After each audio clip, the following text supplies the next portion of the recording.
السلام عليكم خوت. من اهم الحوايج اللي خصك تعرفها هو ديما دير الكونترول للموتور ديالك.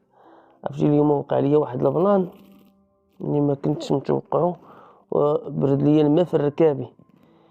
اليوم كنت غادي كانت هاز معايا واحد جوج ديال البوليستيرات كبار، وما بقى ليا والو شي كيلومتر على باش نوصل ليفريها للكليان ويسكت ليا الموتور.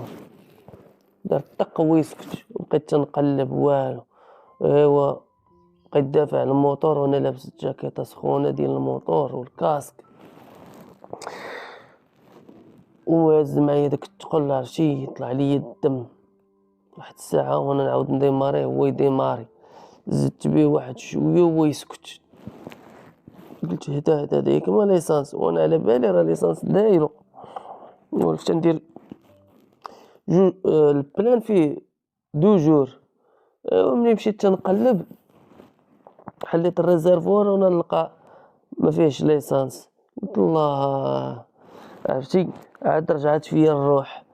ويلي من الموتور سحبني انا يمشاو ليه لي سوباب، وليت تنضرب المانيفر تنحسبها بحال اللي خاويه، هي راه ما خاويه ما والو.